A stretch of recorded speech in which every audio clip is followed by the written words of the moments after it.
こ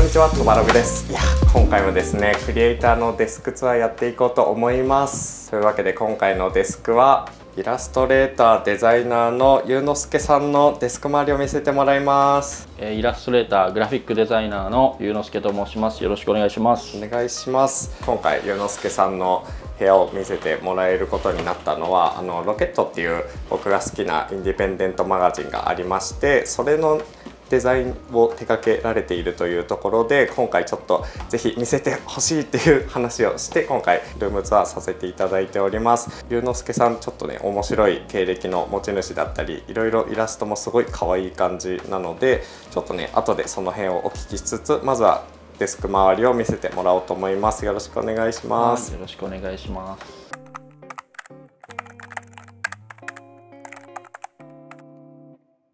この部屋はどういう感じの部屋ですか？普通に、住まいとかではなくて、専用の作業部屋っていう。使用、そうですね。僕が仕事するように借りてる部屋です。どのぐらいの広さがありますかね？広さどのぐらいなんだろうな。これ上もあって映ってないかもしれないですけど、下にもちょっとあって、でも30後半くらいですかね。デスク周りと、あとその他のこの周辺のものたちも見せてもらえればと思います。まずデスクなんですけど、デスクは2つあるんですね。そうですね。イラストを描く仕事はそっちの PC がある方っていう感じですかね？デザイン仕事、イラスト仕事みたいな感じで分けようと思ってたんですけど、基本もう全部こっちで作業しちゃってますね。でなんかアナログで多分こう絵の具使ったりする時はこっちを使う。全体的に揃ってますよね。そうですね。なんとなく色が好きな色味があって。なんかどういうイメージでデスクを作ったとかってありますか？そうですね。やっぱ部屋を選ぶ時になんか天井が高いことと、なんか明るいことが一応なんとなく自分の中で条件であって、部屋が明るくなるように白天板にっていうのは、横が木目なのはなんかミッドセンチュリー的な。そうですね。なんとなくやっぱそのミッドセンチュリー感が好きではあるので、1センチ単位でなんか調整して買える奏で物さんってやつで天板だけ買ってて、両端だけ足をつけて、真ん中はヤフオクで探してなんか色が合うようなキャビネットを買って、ちょっと高さが合ってないんでここに本を入れて伊藤家のバーテブラかわいい。座り心地っていうよりも色が自分でカスタムできるっていうところに惹かれて、あとはやっぱこう iPad とパソコンとかこっちの机にこう移動したりとか、結構椅子に座ったまま移動したいんでキャスターにしてっていう。なるほど。座り心地はいいですかね？座り心地もいいです。で目の前にちょっと面白い時計とか電卓とかがあったりするんですけど、こういうの僕ヤフオクも毎日見てて、家具だったりこういう小物だったり服も買いますし、だいたいヤフオクで見つけてきたものを一旦部屋をこう白く明るくしてるんで、そこにこう物で色を入れていくっていうイメージにしてて、こういう本だとか、なんかデザインの見本になるようなものをここに置いてます。これ一冊一冊違うアーティストさんが描いてて、スクエア四角を題材にしていろんなアーティストが参加して描いてると思うんですけど、全部リソグラフで吸ってて、フランスの本屋さんから輸入しました。メインの PC は MacBook？ そうですね。 MacBook Pro で。 MacBook は何のやつ？16？15インチですか？15かな。前は iMac 使ってたんですけど、やっぱデータ旅行行く時持っていくとかなった時のデータ移行が面倒くさかったり。なんか配置とかこだわりがあったりしますか？ MacBook の配置みたいな。そうですね。もう基本こっちはあんま開かないんですけど、たまにこっちで修正赤字見ながらこっちでやったりもするんで、モニターを結構いくつか試したんですけど、ここに普通ここに足があるんですけど、それがあるとちょっとここに iPad 書いて iPad ここにずらしてパソコンで作業したりするので、ここがすっきりするタイプのものに今行き着いてて、結構今気に入ってます。 LG の白い、なかなか白いモニターっていうのもなかなかなくて、キーボード系はマウスとキーボードはそのアップルの。そうですね、アップルのものが一番使いやすいですね。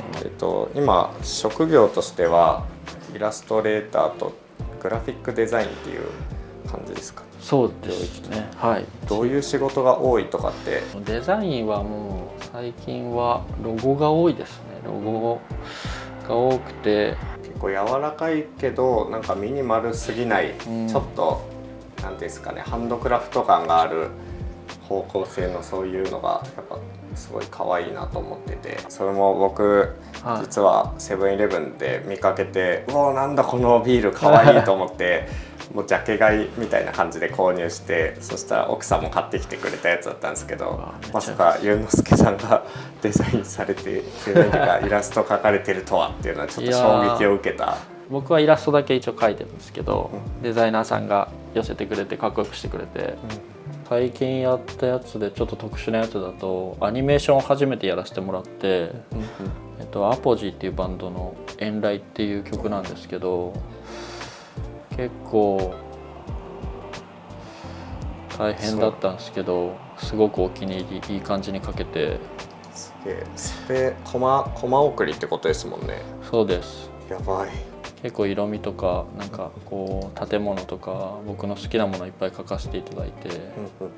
写ってるのがまさにあれですね。そうです。本の基本はインデザインで作られてるんですか？ページものだけインデザインで作ってて、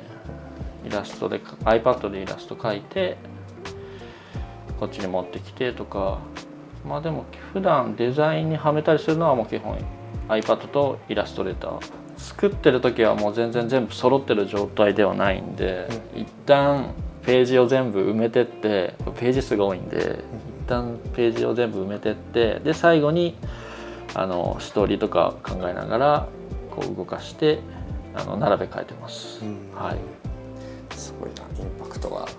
て、色の感じとかは結構向こうにいる時にインスピレーションを受けてみたいな。そうですね。はい、やっぱカラフルなんであっちって、それをうまくまあでも全部ビビッドにカラフルにしちゃうとそれもちょっと違うんで、イラストは基本 iPad で描く。そうですね。そういう絵を描く時ってどういう感じで描いていくんですか？なんかラフみたいなのを脳内で考えて。そうですね。今回の作品集もそうなんですけど、一回全部写真を元にはしてるんで、写真を横に置いてラフ描いてとか。これも実際にあった風景ではあるんですけど、僕がサンフランシスコにいる時に毎日散歩してたビーチ側からなんですね。砂浜側から見てる景色で、道路側を見てる景色で、これは本当にいた人たちなんですけど、時間軸が違くて、この人が一人でいる時は写真撮ってて、でこの人が一人でいる時も写真撮ってて、合わせてなんかちょっとストーリーを感じれるものにできたらいいなっていうので。すごい縦構図なんですね。彼と彼ですね。おお、縦構図で撮られたやつを。そうっすね。写真めっちゃいいっすね。何のやつですか？フィルム？これ多分フィルムで撮ってますね。かわいい。これはまあこの写真はもうこのまま描いても面白いからこのまま描こうっていう時もありますし、1人ずつの写真だけど2人にして、作品集だと最初これが1ページ目にあって、一番最後になると夜でこの人が消えてたりするんですけど、なんかそういう何かを足したり引いたりして面白くできるものは足したりしたりとか、もう写真に撮る時からどうイラストにしようかなっていうもうイラストにする想定でその構図で撮って、フィクションと実際にあるものを混ぜながらっていう。ロケットのデザインもされている話は前から聞いてるんですけど、はい、ロケットって内田君っていう人が一人でやってるインディペンデントマガジンなんですけど、もう今5号目まで出てて、で一応僕が1号目の時まだ学生ぐらいの時かなに連絡が来て、その時1号目はイラストを挿絵をちょっと描かせてもらったのかな。で2号目で表紙だけデザインさせてもらって、3号目からもう丸々1冊デザインさせてもらえる。それは構成とか文章とかは内田さんが考えて、でそこにこう当てはめるレイアウトとかを。そうですね。すごいっすねそれ。まあでもなんとなくグラフとかまで全部内田君が作ってきてくれるんで、もともとどういうつながりがあってっていうのはちょっと気になってて、さっき言ったように僕が学生ぐらいの時に、内田君から多分メールが来て、多分こういう雑誌をやっててイラストを描いてほしいみたいなことだったと思うんですけど、なんか内田君の奥さんが僕のことを多分インスタグラムか何かで知ってくれてて、内田君に教えてくれたみたいで、そこが最初ですね。結構その2合目作ったぐらいから、僕がデザイン会社に入って、そこがそれこそページもの雑誌とか本を作るのが結構メインで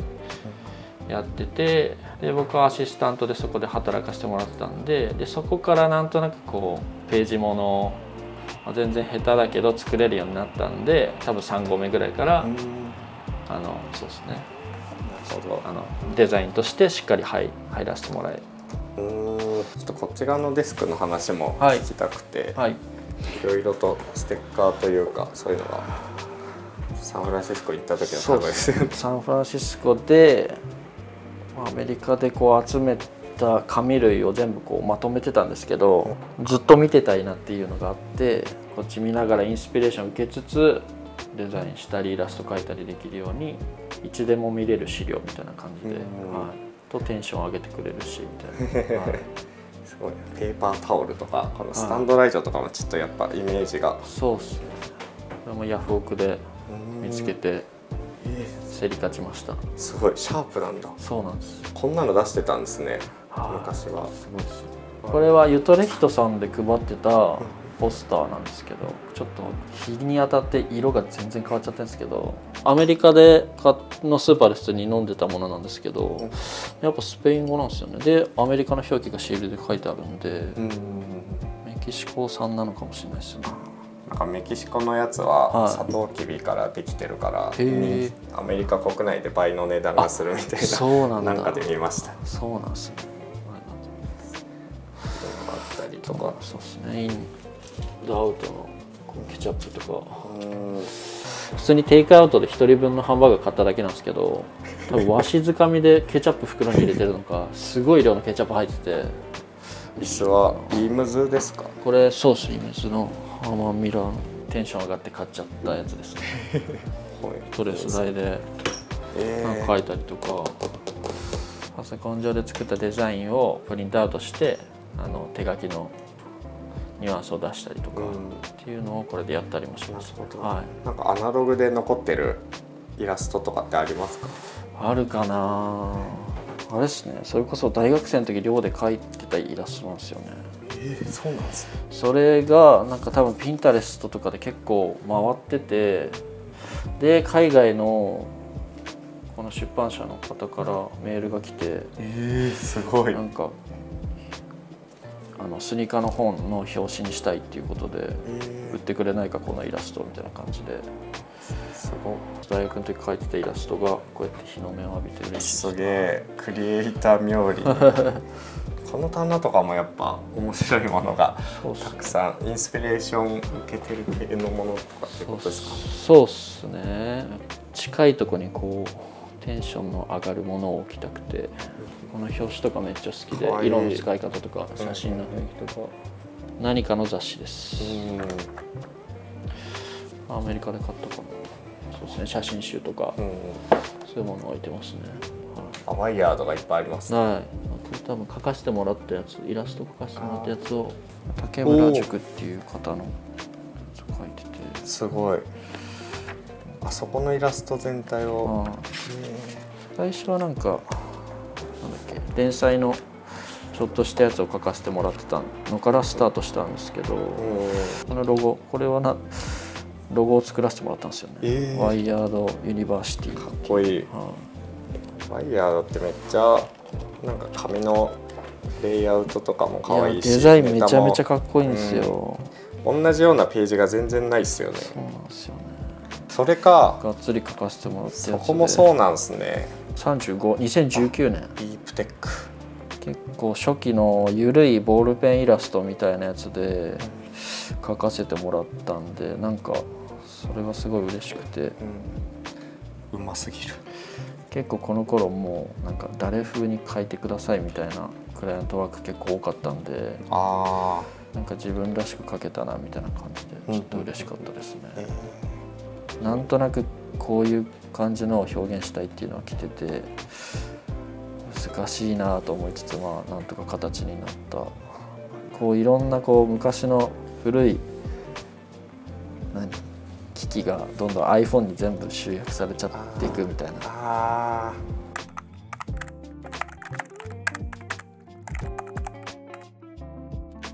スイムスーツデパートメントっていうブランドじゃないか、ヴィンテージのそういうものを集めてるところの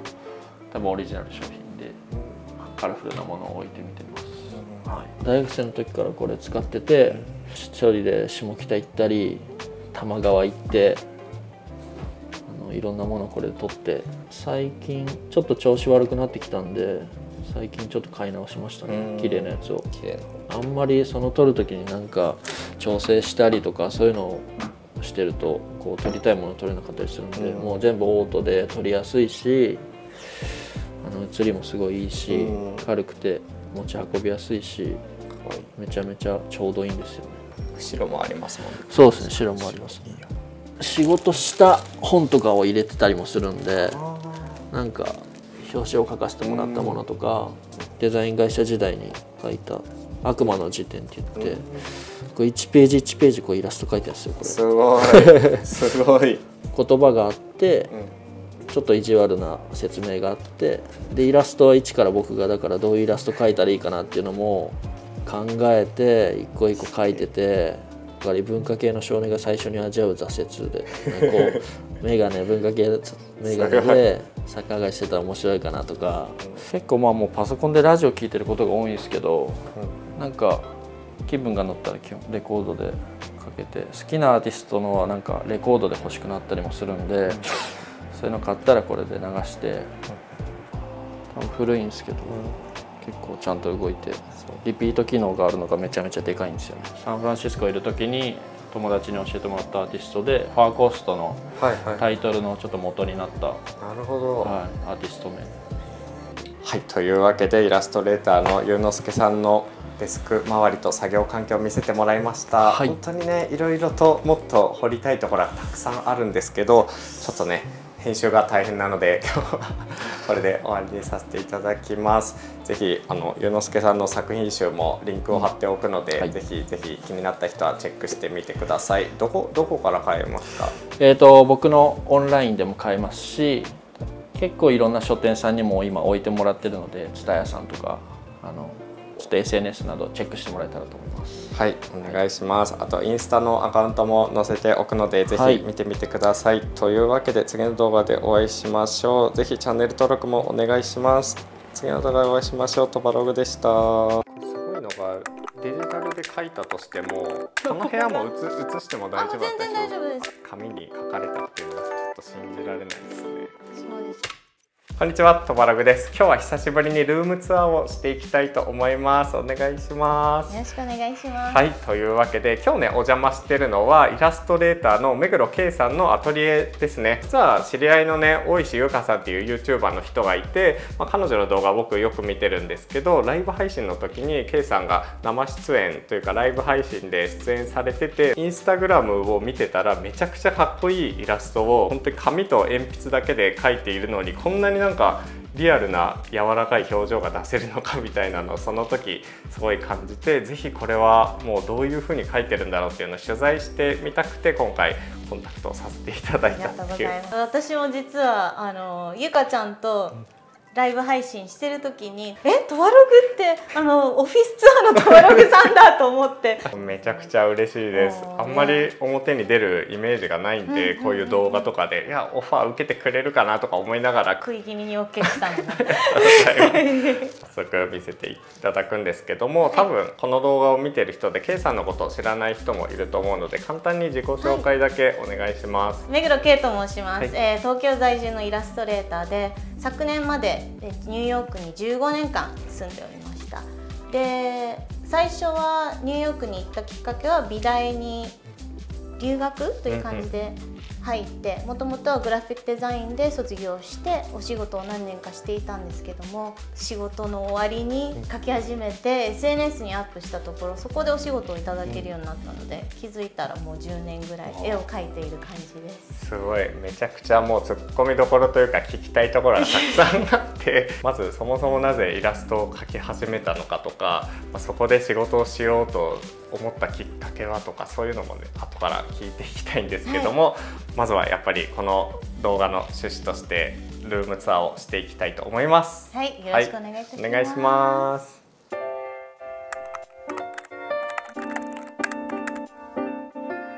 はい、じゃあというわけで早速アトリエを見せてください。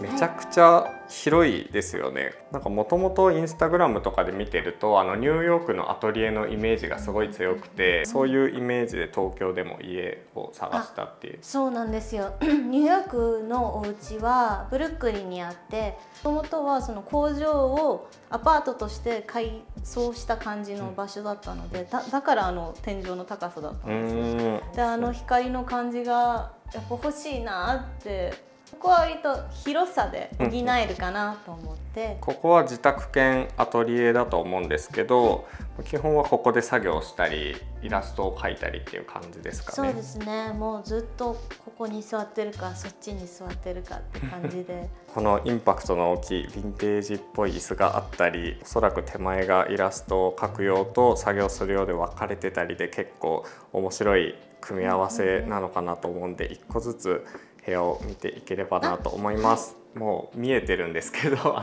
インスタでよく見ているイラストが目の前にあってめちゃくちゃ興奮しますK さんがイラストを描くときはそのイーゼルっていうんですかね、この、ドラフティングテーブルって多分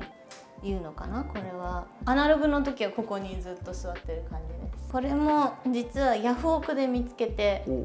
フリーソークレーマーっていう70年代のもので、昔はよくもっと立てかけてて絵描いてたんですけど、安定感が全くなかったので、ちょっともっと重厚感があるっていうか、こうずっしりしたものが欲しいなっていうことで、これを結構イラストとかだと平べったい机で描く人もいれば、割とこう油絵とかだったらもう垂直に描く人も多いと思うんですけど、メリットというかなんか良いところとかってどういうところ？そうですね、これは角度を変えられるのでまあ平たく描きたい時も調整できるんですけど、私の場合はこう十何時間も割と座ってるのでこう描きすぎると首も痛いし、けどこうだと背中痛いしっていうことでいろいろ調整してここにたどり着いたって感じなので、最近ガジェット好きとかもPC スタンドを導入して長時間 PC を斜めにして使うみたいな流行ってるんですけど、多分同じ構造と同じ考え方がいかに集中力を途切らせずに作業をするかっていう効率化に異常な時間を費やしてるのでこんな感じに至ってます。結構やっぱりそういう集中して一気に書き上げるみたいなスタイルが多いんですかね。そうですね、私はすごい飽き性なので、何かひらめいたらすぐにやってすぐに終わらせたいタイプで、それのおかげ、そのせいでもあって一気に書き上げるっていう癖がついてますね。カメラ越しに見ても肉眼で見てもなんか手で描かれてるっていう信じられないぐらいなんか高精細というか。一応解剖学も勉強してるんですけど、リアルな絵を描くときに1ミリ2ミリでも何かずれるとすごい違和感があって、人間の目って不思議と。なのでこのグリッドを使って割と計算しながら、ここはここっていうことを考えながら描いてから、こっちがちょっと予行練習でこっちが本番って感じですね。黒鉛のパウダーを使ってるんですけど、割とこれを使っていて、開けると爆発した時いつも恐怖であれなんですけど、こういうのを使ってるのでツルツルすぎるとキャッチしないんですよ、紙が。なのでちょっと質感があるものを一回これをベースで塗ってから上から鉛筆で描いてる感じです。そうなんですね。じゃあ手か何かですくってさささってちょっとパステルアートみたいな感じで、暗い部分からだんだん重ねていくっていう感じなので。で一切書かない部分もやっぱ残していて、ハイライトとしてその鉛筆って白がないので、じゃあ最初から頭の中で完成した時のハイライトとシャドウの位置関係とかを覚えていて、そうですね。ファバーカステル、フェイバーカストっていうのとウィンザー・ニュートンっていう2種類をよく使っているブランドで、この部分をよく使ってる鉛筆たちで、あとウィンザー・ニュートンっていうこちらもかわいい。そうかわいいんです。そうトマログさんこれ家に置いても違和感ないと思うんですけどウィンザー・ニュートンは割と 2H だったり 4H ってすごい硬くて薄いのが多くあるブランドで、普通の HB はなぜかこのステトラにそうなぜかこれにこだわっていてもう何十年もこれを使ってますね。老舗ですね。ファバーカステルっていうのかな。色鉛筆がやっぱり有名なお店ではあるんですけど、ブランドではあるんだけどすごく良くて、芯が長いですね。そうなんですよ。私は芯長めにして書くのが好きで、この辺はよく使ってます。ここにもこのビトラのやつに鉛筆とかが、そうですね。これは3年ぐらい前かな。ニューヨークのホームユニオンっていうブルックリンにあるヴィンテージショップで買って、ウーテンシロっていうのか日本語では。女性のデザイナーが作ってるもので、そこにすごく昔60年代でも女性のデザイナーいたんだってことですごくそこが響いて可愛いっていうのもあって買ったんですけど、この収納スペースとして最高なのですごくもう重宝してますね。白いやつは何ですか？アップルペンシル風の。これでブレンダーって言ってこのままあんまし最近使ってないんですけどこうやってなじませていけるツールがあるんですね。綿棒みたいな。そうですね。綿棒、本当にまさに綿棒も使うので、もうちょっとボロボロだなと思ったらペリペリって剥いてまた新品になるっていう。でもあんまり環境に良くないと聞いてあんまし使わないようにしてます。そうなんです。結構環境とかは意識してますか？画材的な。そうですね。画材的な面でも、あと置くものもなんでヴィンテージかっていうと、もう世の中に存在しているものだけで生活したいなっていうのがあるので、洋服とかも割ともう古着屋さんだったりセカンドハンドのもののみで統一していて、あとは小さい企業さん、ブランドさん、こちらもニューヨークのウージュっていうブランド 3D プリンターで作ってるランプなんですけど、そこもブルックリンのちっちゃいお店でサポートをしたいなっていうことを置いたりなんで、割とそうですね、もう存在するものだったりスモールビジネスをサポートしたいなっていうのがちょっとありますね。かっこいいですね。物の選び方としても。珍しいものとかって大切にするんですよね。だからこう毎日ちゃんと掃除したりとかするので私としてはいいのかなと。日本の人でも割とよく使っているのを見かけるボビーワゴンが。そうですね。もう60年代70年代にもうすごい大量生産されたものなので、ヴィンテージで差がすごいよく出てくるんですよね。私が何年か前ニューヨークで買ったので、その時はまだ$100ぐらいだったんですけど、そんな安かったんですか？もう全然安かったので、黒鉛を使うのでなんかこぼした時でもあんまり気にならないなっていうことで黒にして、でここにはまあいつも使うこの鉛筆削り、アスミックス日本で買ってで、太い細いって指定できるんですよ、鉛筆を。そう、このマット感がすごいめっちゃいい。そう、トマさんこういうの好きですよね。そう、なんかこれだと傷とかも気にならないので、このスプレーはアメリカから持ってきていて、これが一番よく使い勝手がいいなっていうことで、フィクサティブでパステルチャコールペンシルとか何でも万能なので、ニューバランスと2年ぐらい前かなコラボした時に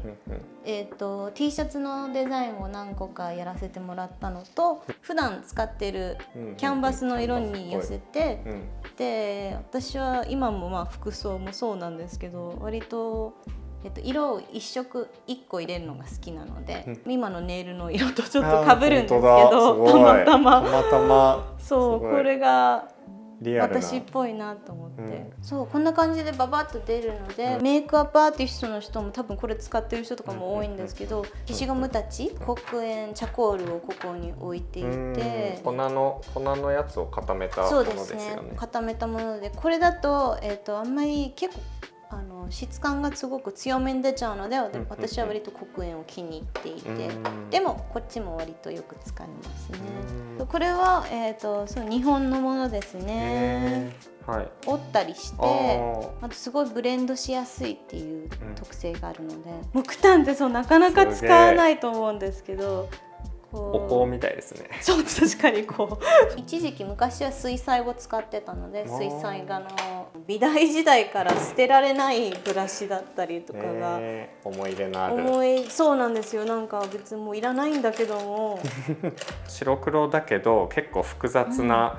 レイヤーを組み合わせたり、いろんな画材を使ったりして描かれてるんだなっていうのが、ここに来て初めて分かったんで、めちゃくちゃそれ面白い。ありがとうございます。そうですね、ヴィンテージもそうなんですけど、あるものでどうにかしようっていうスタンスで生きていてでやっぱ画材もすごくお金がかかるので、最初はやっぱ鉛筆と紙でどうにかなれば、それを極めればいろんなステップアップするかなと思って始めたのがやっぱきっかけなので、あるものだけで勝負するっていうのもいいんじゃないかな。シンプルな料理とかでいうと寿司とかですけど、寿司も極める人は本当に極めるし、それにすごい近いものをいやそんなそこまでのレベルではないんですけどもこうやって目の前で見てても手で紙に書かれたっていうのがちょっと信じられないですね。このマスクのはコロナの一番やばい時に、このマスクを作ってる企業さんからお願いされて書いたものだったり、表情には出てないんだけど目の奥に現れるみたいなことがあったりするんですけど、それがなんかすごい表現されてる感が、この光の差し込みどういう風に入れようって思ったんですか？最初は何も差し込みとかなくて、もっとこの子を主張するには何を入れたらいいかなと思った時に、やっぱりこの陰影を入れること、 3D をいかにリアルに見せるかっていうのを考えた時に、一つやっぱ日差しで家具とかにバッて当てると一気にイメージが変わるっていうのがあって、ありますよね。それときっかけは近いのかな。そう、もう本当まさにそれだと思います。髪質がすごい描くの大好きなんで、髪の毛これも髪の毛で1日10時間描くけど、どのぐらいで1作品40時間60時間。ストレートな髪って描くのが簡単で、ただそのハイライトの部分って描かなきゃいい部分なので、奥行きだけを考えれば髪の毛でこうストレートな髪は描けるんですけど、こちらの場合だともうすごく平べったくなっちゃうので、いかにこの後ろの部分の髪の毛と前の部分の毛っていうことを意識しながら描くと、やっぱレイヤーしていく感じですね。ちょっと話は変わるんですけど、結構こういう美人画というか女性男性、問わず、女性が多いと思うんですけど、人を美しく描くことがすごい多いイメージがあって、多分私昔から漫画が好きだったので、完全にそのセーラームーンだったりそっからインフルエンスされてると思います。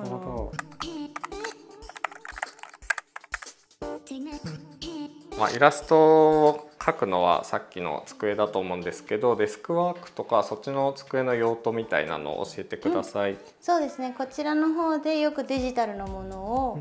このタブレットで書いたり、あとは iPad だけで書いたりっていうことをやっていて、使い分けるとメリハリが出て私はいいなと思ったので、USM ハラーっていうブランドのデスクをと引き出しを使っていて、で割とその置いてるものがプラスチック製だったり木のものだったりするので、ちょっとあえて、白でシンプルななんかインダストリアルっぽいものを、資料だったり今やんなきゃいけないものをここに入れたり、あとは、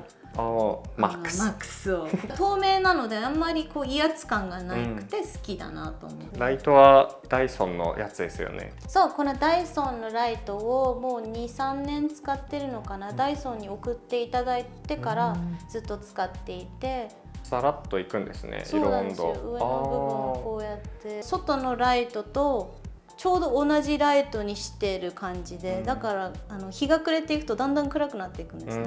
これができるのは私は大好きで、ちょっと簡単にそういう iPad の話とか、はい、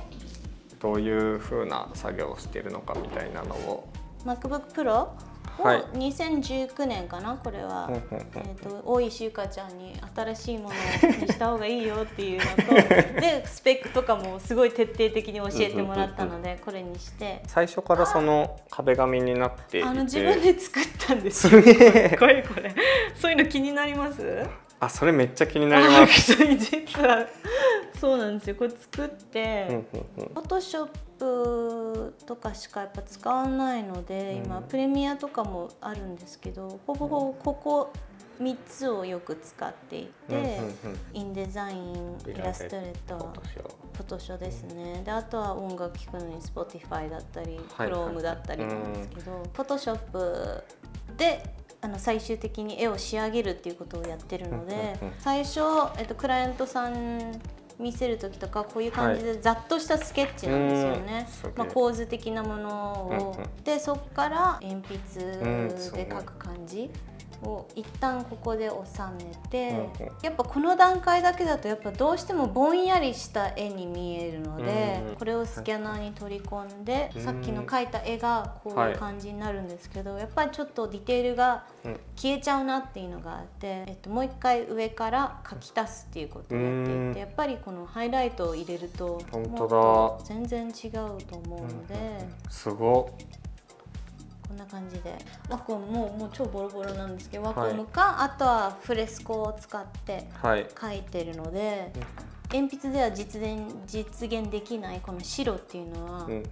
こういう感じなんですよね。だから自分の絵からもう一回描き足すっていうことですね。これが一個のレイヤーだとして、この上になんかお花を描きたいなと思っていたので、こういう感じで、芍薬を一旦鉛筆で描いて、これもスキャンして、こういう感じで動かせて遊べるっていうのはすごくフォトショップの強い部分だなと思うので、デジタルとアナログを融合して、クライアントワークの時は例えばこの人物画だけお願いされたけどっていう時にこのレイヤーだけ渡せばいいし、やっぱりなんか追加でっていう感じになった時にレイヤー分けて、じゃあこういう感じでいかがですかっていうのを簡単に見せられるっていう部分では、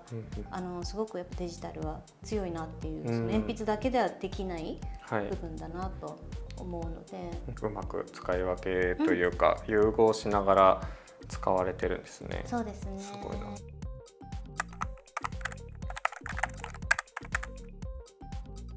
iPad はよく使うアプリ、さっきの話だとフレスコの話が出てるんですけど、そうですね。iPad Pro はほぼフレスコ用に使ってますね。クライアントさんとのお仕事の場合は割ともうこっちでやった方が書いてすぐ提出できるっていう面ではすごく便利なので、これをこのまま提出して、今ちょうど昨日これが届いて。こんな感じで、本当だ。なので私がこういう感じで出してもレイヤー別にしてるので、こう背景を消したりとかはデザイナーさんがしやすいように。なるほど、その形式でもう提出されてるんですね。あとすごく絵を描いてて楽しいなって思うのは、好きなこのフライングロータスっていう歌手なんですけど、ラッパーの音楽家の方で。自分では普段描かないけどもお仕事で描けるってなるとすごいテンションが上がるっていうのはすごくありますね。すごいのがデジタルで描いたとしてもすごい質感がちゃんと紙で描いたのと同じような、違うところと同じところとかってなんかそれぞれあったりしますか？鉛筆だからこそ出る温かみとかは少しだけ消えちゃうの、人間っぽさがちょっと消えちゃうのかなっていうのはあって、多分書いてるとすぐやり直せるっていう心の余裕もあるんですよね。iPad とかで結構書かれると思うんですけど、割と iPad 使ってる人ってこの芯が減る問題みたいなのってあったりすると思うんですけど、1日10時間とか鉛筆で書かれてるような感覚で使えるものなのかなっていうのは結構気になるところ。書き続けてたらこの前ここから血が出てきて、だからもうちょっとやめようと思ってその時はもうほんと十何時間も書いてたんでおすすめしないんですけど、でもこの芯の部分減る問題はよく変えてます。これでもう5、6代目ぐらいかな。そんなにどうなんですかね、平均的に。ちょっと分かんないんですけど。僕はその芯を変えるよりも先にアップルペンシルをなくして変えてそうで3本目です僕。もうそれがないようにここにもう絶対になくさないもうペタッとつくやつにしました。ペン先の話とかもそうなんですけど、今見た感じだと、なんかペーパーライクフィルム的なの貼られて書いてるんですね。はい、そうですね。やっぱガラス面だと、違和感があるのと、あと手が疲れるんですよね。これにたどり着くまでもやっぱいろんなこのフィルムを使ってやっとこのベルモンドの落ち着きました。それが一番なんかフィットする感じです。なんか書いてて柔らかさは出るかなって思っていて、やっぱその消費量がすごくて、このサブスクじゃないんですけど、これは月1で定期的に来るようになっていて、うちにすごいなんか届いた頃には帰ろうってことかなと思ったので、やっぱ重点的にこの部分を使って書いてる癖があるのか、ここの部分がすり減っていくんですよ。その iPad で書く時もイーゼルっていうよりかはこのデスクでって感じですか？デスクで書いて IKEA で買ったやつなんですけど、パソコンのやつをスタンドがこういう感じで書いてます。なるほど。やっぱ斜めにそれももう書いてる画面ですもんね。そうですね。すごいな。最初僕がこの取材をさせてもらおうと思った時に、結構そのデジタルかアナログかみたいな話もあったりして、結構ガジェットだとよくそういう文脈で話をしたりするんですけど、用途によって使い分けるんじゃなくて、一つの絵を完成させるために両方使ってるっていうのはめちゃくちゃかっこいいなと思います。ありがとうございます。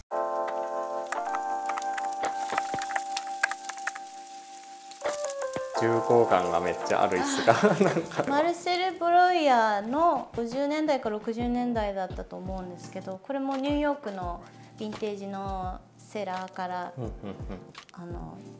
買い取りまして、こっちで仕事するので割とこのスペースは何もしない空間に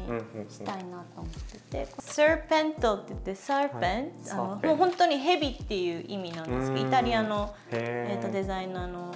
なんか曲線的なものが好きなので、ちょっとこれが重めハードめなのでコントラストとして置いてる感じですね。ブリストル紙っていうんですね。そう、ブリストル紙っていうんですよね。書いてある。そういろんなアイデアが書いてあったり、ここに。この部屋も映しても大丈夫だったでしょ？全然大丈夫です。すごい。じゃあなんかリアルな感じで、こっちの部屋もなんかちらほら見たことある家具があったり、めっちゃ広くておしゃれ。こう友達呼んで、ただ何もするわけではない、音楽聴いたりするスペースとして、これはすごく気に入っている椅子で、アレクサンダー・ジェラードっていう生地でハーマン・ミラーの椅子で、あんまりこう色を入れないのでテクスチャーが入れるのが好きで、イタリアのケインチェアで、これもニューヨークのホームユニオンっていうお店から買いまして。でそうですね、これもいろんな色があるんですよ実は。で私はやっぱ黒が一番使いやすいかなってことで、モジュラーの棚なんですけど、私はレコードがちょうどハマるので、ジャズだったり、あとはもう本当日本人だったら春尾美細野さん、でも普通にここにデイビッド・ボーイがあったり、いろいろ聞きますね。雑食です。レコードが割とブルックリンだと1ドルだったり5ドルだったり安いのがこうわーっと売ってるので、そこからいろんな頃をババババって見るのが大好きで、このシェルフも白だからサイズが大きいけどあんまり圧迫感がない感じ。そうですね、なんか木のものだとちょっと床もちょっと暗いので、あえて明るいものだけを揃えるようにしていて、オラフ・ボンボールっていうデザイナーの方で、これ一個一個実は外せるんですよ。これはマイアミのヴィンテージセラーからわざわざ送ってもらってこの60年代のデザインがすごく好きなので、ネットで見るのもすごくいいんですけど、やっぱり昔の人がどうやってその時使ってたのかなっていうのを見るのはもうすごいドキドキするものがありましてやっぱ何かヴィンテージって流行っちゃったりするともう絶対に見つけられなくなっちゃったり高すぎたりするので最初に流行っちゃう前に見つけちゃえっていうことでちょっと勉強するようにしてますね。ちょっとだけそこまで詳しくはないんですけど、はい、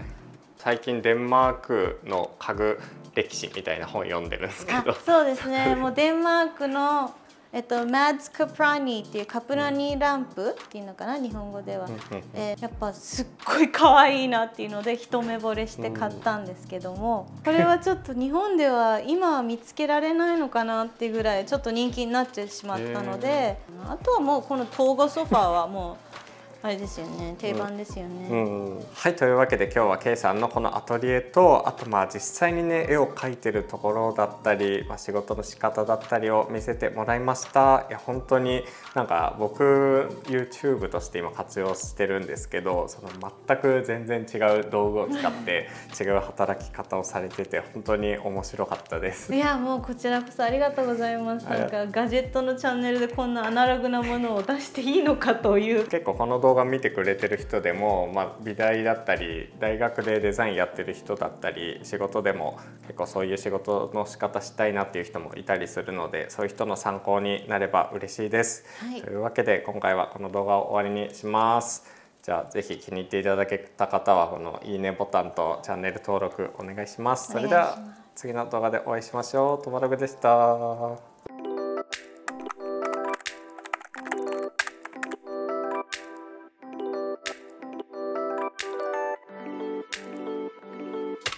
こんにちは、とばログです。はい、今日はね久しぶりにルームツアーしていきたいと思います。カトチンさんのデスク周りを見せてもらおうと思います。よろしくお願いします。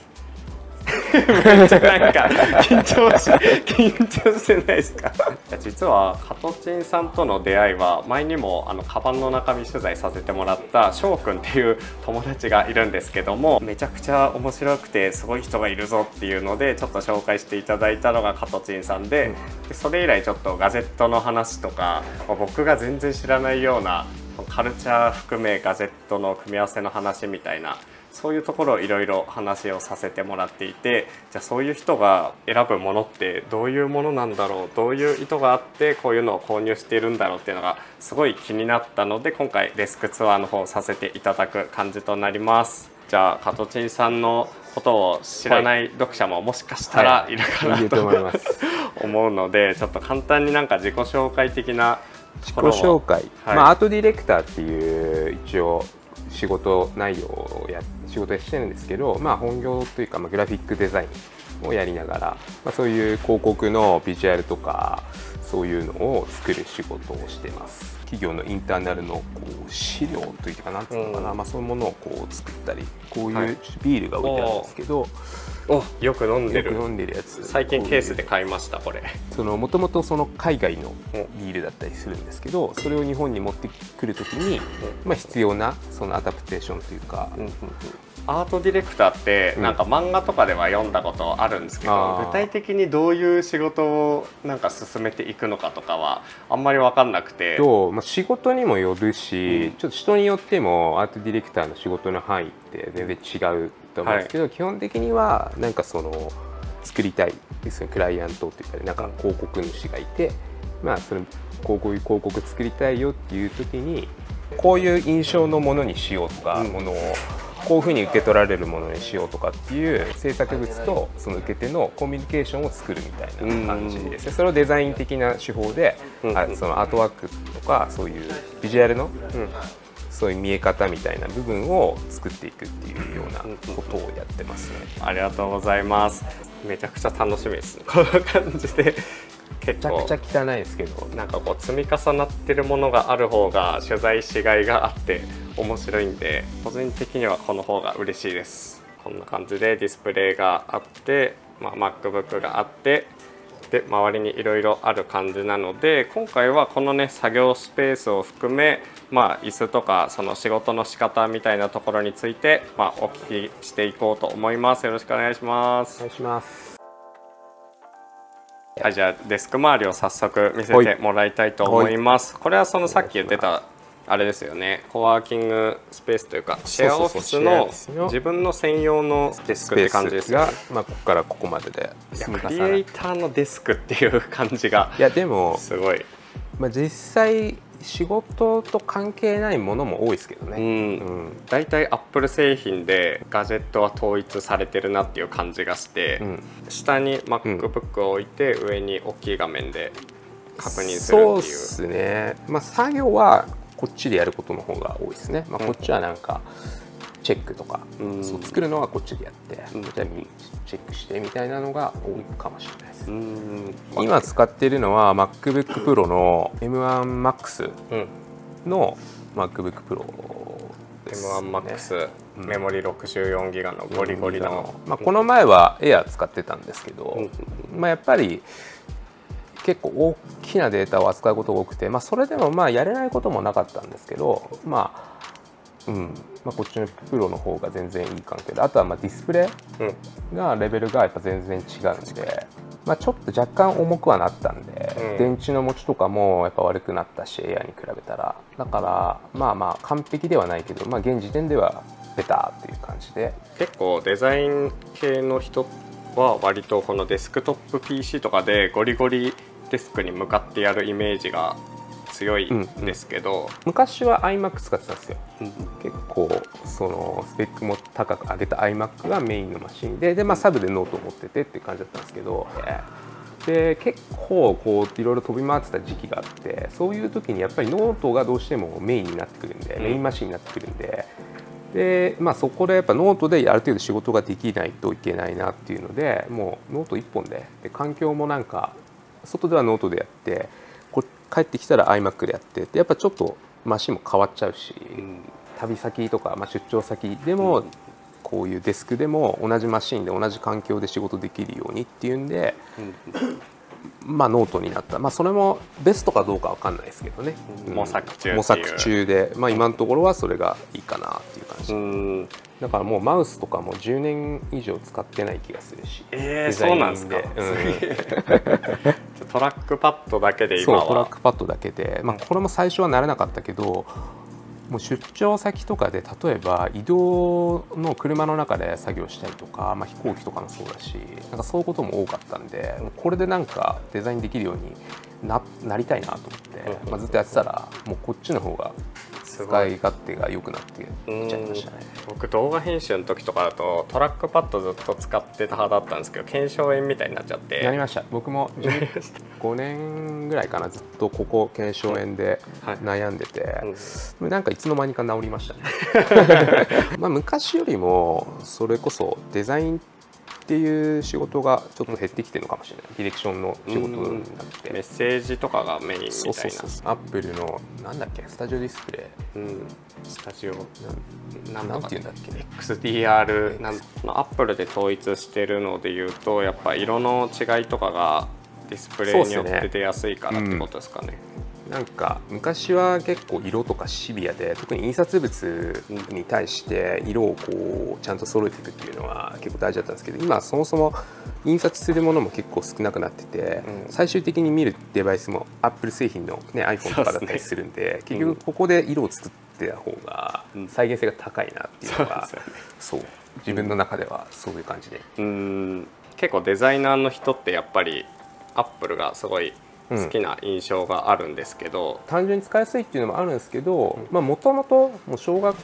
生ぐらいの頃からアップルは使っている。父親がもともと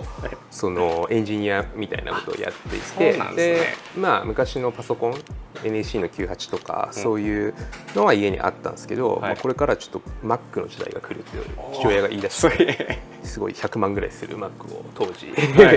買ってきて、まあそれをまあ本当全然違ったんで、それまで触っていた PC98 とそのグラフィカルユーザーインターフェースだったりとか、まあ、当時から Photoshop っていうソフトはあって、あとは Ardas っていうメーカーが Ardas Paint とかなんかそういう DTP 今使ってるような前身となるようなソフトもあって、そうまだ Photoshop も Adobe じゃなかったと思いますけど、ね、そうなんですね。その時からそれ触っていて、だからまあ自然にっていうのはありますけどね、まあ、Windows ももちろん使ってきて使いやすいし丈夫だしみたいな、まあ、あとはそのちょっとカルチャー的なアップルのそういうねバックグラウンド、シリコンバレーのそのカルチャーみたいなところっていうのが結構好きで、そういう部分も含めてなんかアップルを選んでるって感じですかね。普段どういうツールを使ってしてますか？ツールは、まあ、メインで使ってるのは、はい、こう Adobe 系のソフトですね。イラストレーターとか、インデザイン、基本はまあこれですかね。まあ、イラストレーターもちょっと古いバージョンと新しいバージョン2個入ってるんですけど、まあ、だいぶ最近はアップデートするごとに増えたり、まあ、減ったりもしてるんで、ちょっと古いのも入れとかないと使い勝手が悪いなっていう感じですか。いられとかは僕も触ったりするんですけど、インデザインは本を作る時とかっていうイメージが実際は違うんですよね。そうなんですね。かその本作るソフトだって思われてるんですけど、まあ、基本はレイアウトのソフトなんで、イラストレーターっても名前にもあるんですけど、もうイラストを描くソフトなんで、まあ、これで本とか作れないこともないんだけど、どっちかっていうと素材を作るのがイラストレーターで、組むのはインデザインっていう方が多分結構スマートにデザインできるというか、すごい軽いし、例えばイラストレーターだとどういうこの作ってるものだと作業してるとかって見れたりしますかね？まあ、バスケットボールのショーツなんですけど、まあ、そういう柄とかを、まあ、フォトショップとイラストレーターで作ったりっていう感じですかね。ちょっと昔のなんか70年代後半80年代前半ぐらいのちょっとこうスポーツウェアのデザイン、グラフィックみたいなものをモチーフにして作ってるデザインですね。こういうグラフィックとかはそのイラストレーターで、ああこれがそうなんだ。そう2005年か6年ぐらいから始めたのかな、で始めたんですけど、まあ、途中でちょっとそのデザインをなんかまあクライアントから受けてただやるだけじゃなくて、まあ、そのデザインを使って自分らで事業をしようっていうので、そのアパレル、そのデザインを使ったアパレルっていう事業を始めて、で、まあ、洋服作ってそのバスケットボールとかスポーツウェアですね、まあ、そういうのをやったりしているので、まあ、ちょっとそれはアートディレクションっていうよりかはもうブランドを作っていくっていう、ブランドから一からそうなんかこういうリファレンスみたいなものがあって、まあ、これはデザインする前の段階ですね。提案するときに、なんかこういう資料、だからこれは今こうすごいラフっていう感じで、まあ、これで、まあ、OK ってなったら、まあなんかこれをに近づけていく、こうまたちゃんと作るみたいな感じですかね。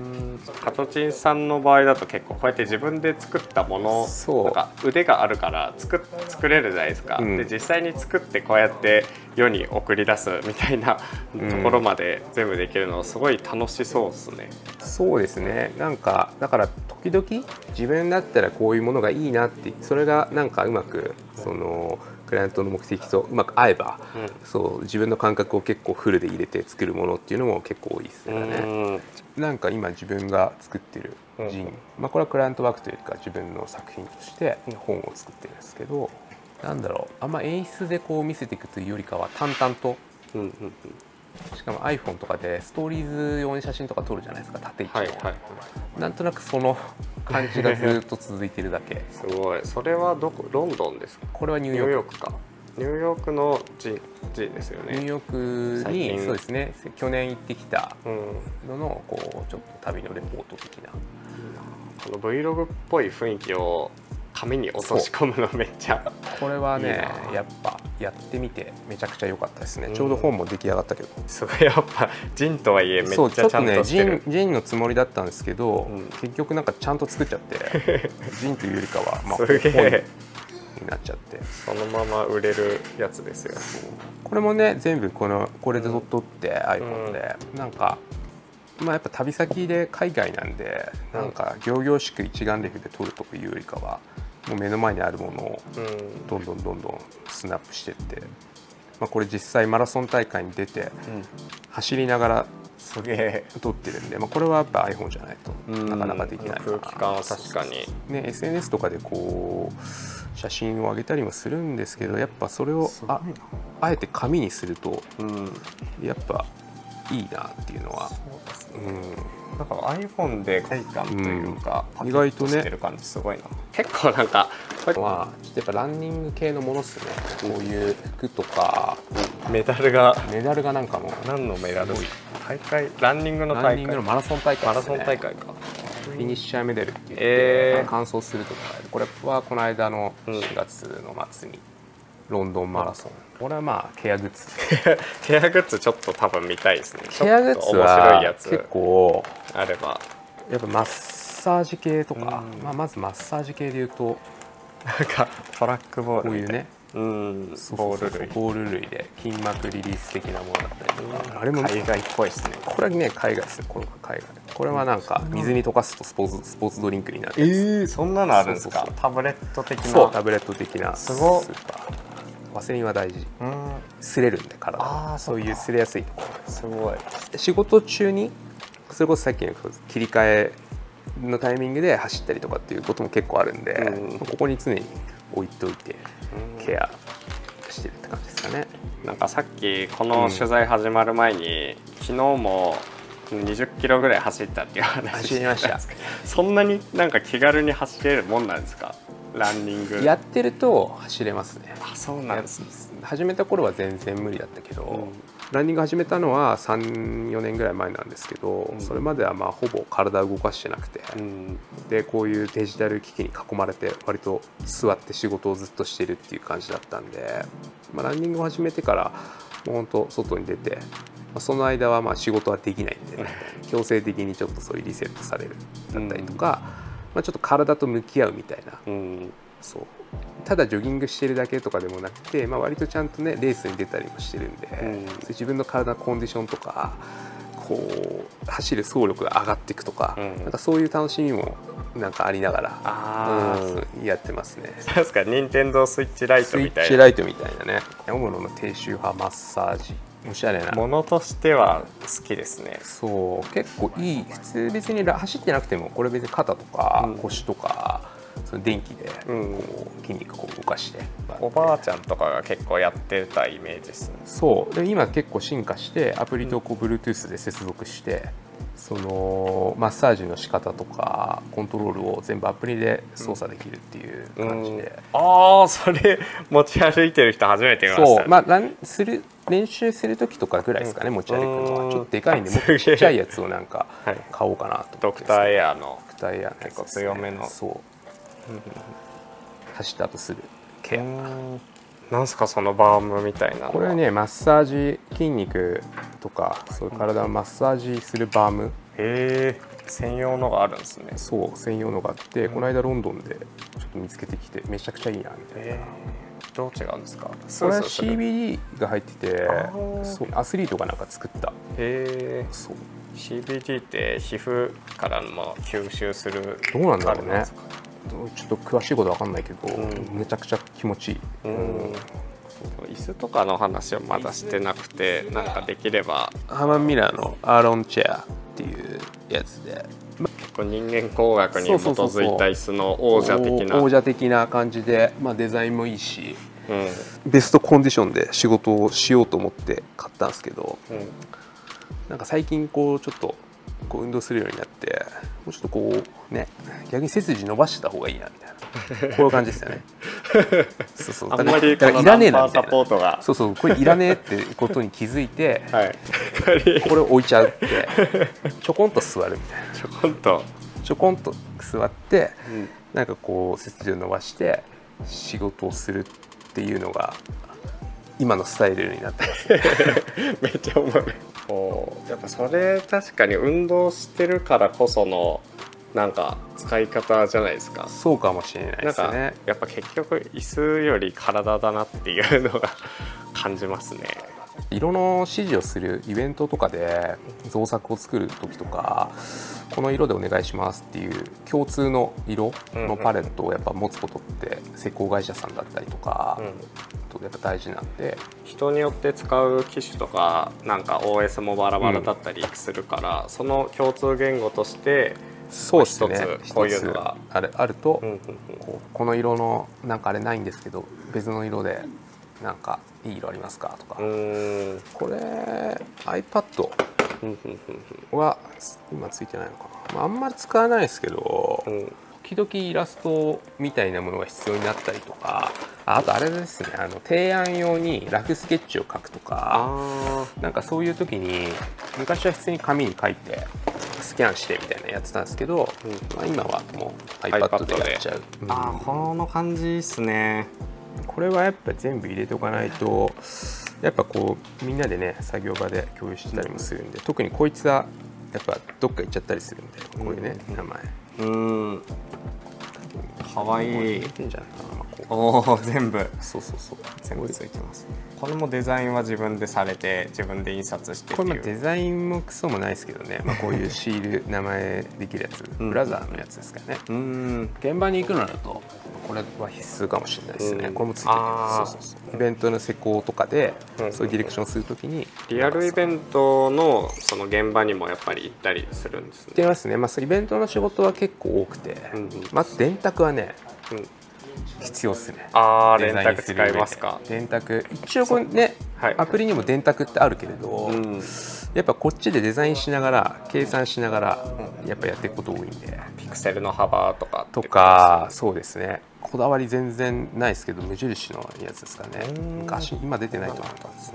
雑誌とかのデザイナーさん取材とか見ると、やっぱり電卓手元に置いてる人が多くて、電卓はもう必要です。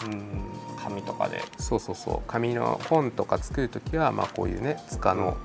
なんかやつを計算したりとかもあるし、まあ特にデジタル系のピクセルを計算するのは多かったかな。最近はあんまりやってないですけど。今アートディレクターとして活動してたり、グラフィックを作ったりする仕事を今ずっとされてるじゃないですか。そこの原体験でいうと、やっぱり小学校ぐらいの時にマッキントッシュが家にあって触ってたからみたいな、そういうところが強い。そうですね、まあ、絵描くのは小さい頃から好きで、まあ本当物心ついてから絵はよく描いたりとか物作ったりっていうのはやってたんですけど、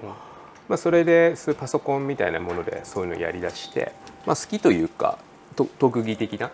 感じだったんで、本音を言うとそれが一番自分にとって楽だから仕事をしているっていう感じですかね。得意なことと好きなことがマッチしたそうですね、仕事っていう。まあ、だから今でも広告みたいな仕事でそういうのを作るっていう以外にも、まあ、自分が趣味でいろいろ作るっていうことも結構多いですね。ありがとうございます。ハトチンさんは結構持ち物とかそのギアの素材に対してかなりこだわりがあるイメージがあるんですけど、今はこのカバンなんですか？今はこれで、やっぱカバンって毎日使うもんなんで常に模索してるんですけど、まあ、なかなかやっぱこれがっていうものにはたどり着いてはいないんですけど、まあ、今はこれはねエイブルキャリーって言って香港かどっかのブランドですね。3つぐらいしかリュックのモデルは作ってなくて、これ同じ型を何回もアップデートしていくようなブランドですね。これも 2代目かな。はい、そう前のやつよりちょっとここの容量が増えたりとか、細かいこういうところにポケットがついたりとか、なんかそういうアップデートをされてる。素材もなんかこの X パックっていう素材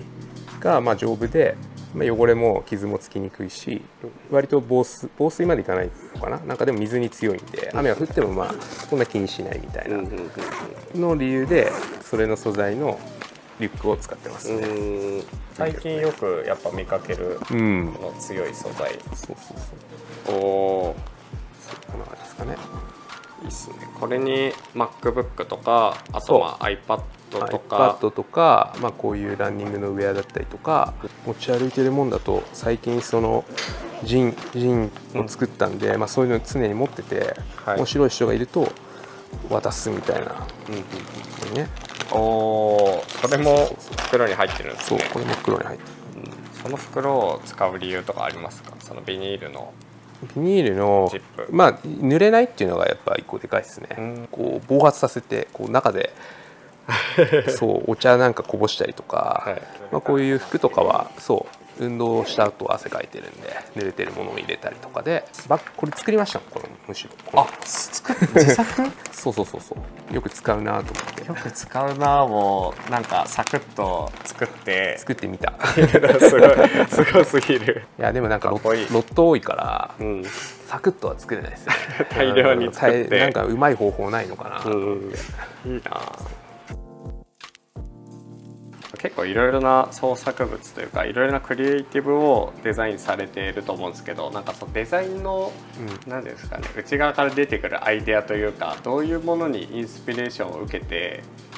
構築されていくのかなっていうのはちょっと気になっていて。ものにもよるんですけど、最近やっぱ思うのは結局自分がもともと好きだったものとか、もうそれこそなんか結構多感な時期に10代20代の頃に影響を受けたものとか、そういうものがなんか軸になってるっていうか、そういうもの、そこで受けた影響が大きい気しますね。なんかそれは最近になってなんか思ってことですけど、今までは別にね、その場でこうインプットしたものを、アウトプットするっていうことも多かったような気がしたんですけど、とちんさんはどういうものに強く影響を？学生の頃とかにちょっとバックパッカーみたいなことやってて、いろんな国に行ったりとか、そういうので泥臭い旅をしたりしたことがあって、その時にいろいろ読んでる本とかで20代の頃とかに、すごい読んでて、めちゃくちゃ年季の入ったイデーっていう家具の会社が作ってた、イデーって結構その90年代とか面白い会社でなんかいろんなことやってて、割とカルチャーの発信してる会社みたいな、自分が20歳ぐらいの頃に出たスプートニクっていうインタビュー雑誌、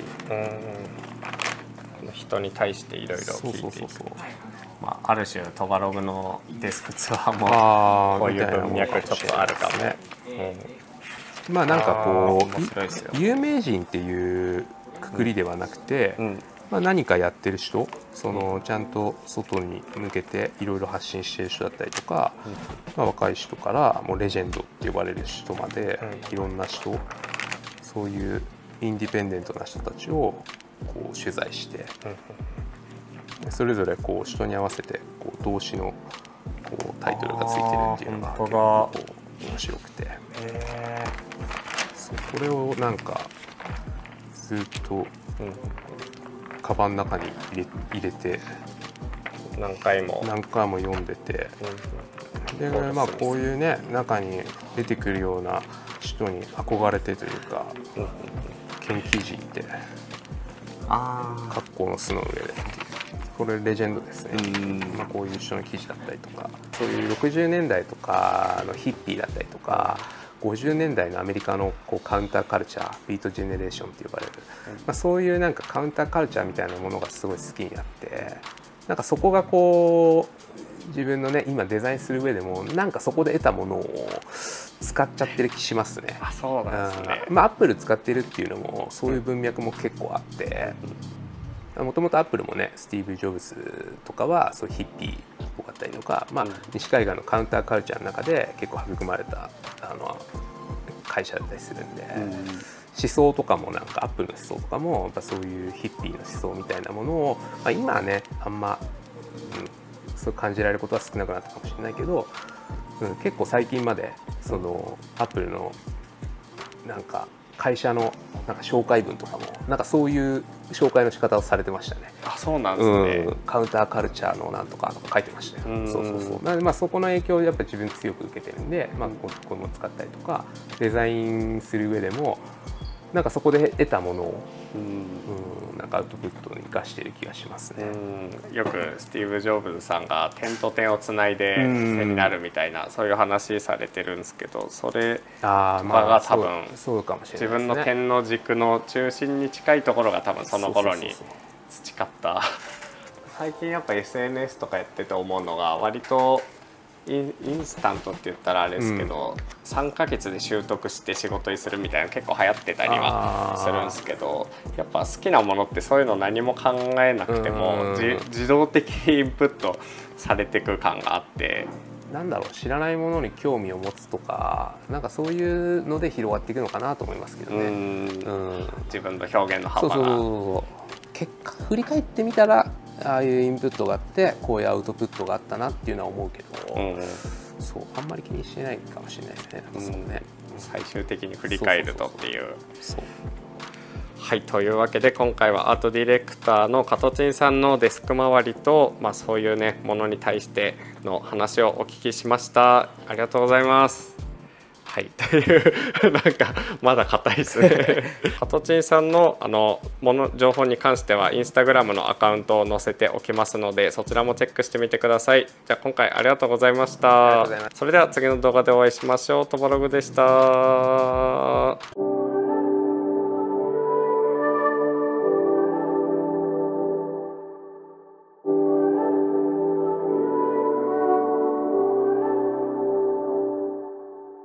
こんにちは、トバログです。前回アートディレクターの鎌田さんのカバンの中身を見せてもらいました。かなり持ち物が洗練されてて、いろんなところにこだわりが見えたんですよ。なので今回は後編的な形でこのルームツアーというか、この作業環境どういうものを使ってるのかとか、あとこの辺のね話とかを聞けたらなと思います。よろしくお願いします。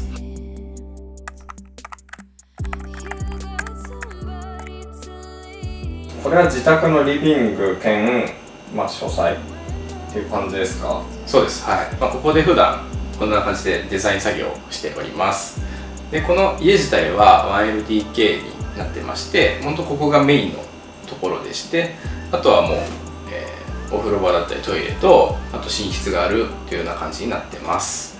はい。ちなみに今はやっぱりリモートワークっていう感じで、家で作業が多いですか？そうですね、ほとんど家で作業することが多いので、本当こういった大きい画面とかないとあんまり仕事できないなって思っています。はい、ありがとうございます。ちなみにこの作業環境なんですけど、ディスプレイが2枚左右で置いてあると思うんですが、これはなんでですか？一緒に住んでる、彼女さんのですねモニターになってまして、2人でこう並んでデザインの作業をしております。同じような仕事をやってます。じゃあ早速作業環境を見せてください。はい、こちらです。もう1枚板で横並びで2人並べるぐらいの大きさのテーブルを使ってまして、モニターは Apple 純正のサンダーボルトディスプレイを2枚置いてます。で、普段は MacBook Pro の13インチ2020モデルですねをつないで、もうこの大きい画面で、iMac のような使い方でデザインしてまして、キーボードはこちらですね、 US キーの点キー付きのやつ。そうですね、Apple のマジックキーボードと、あとはマジックマウスを使ってます。スペック的には全然問題ないですか？そうですね、スペックは一応フルスペックのものを買ったので全然快適に動いております。はい、ありがとうございます。ちなみにそれは Figma？ これ Figma ですね。結構 Figma でもデザインができるのでサクサク動きますよ。すごい、確かに全然問題なさそうですね。そうなんですよ。ちなみにそのサンダーボルトディスプレイにした理由とかありますか？やっぱり発色が良かったっていうのと、あとは見た目がスタイリッシュなので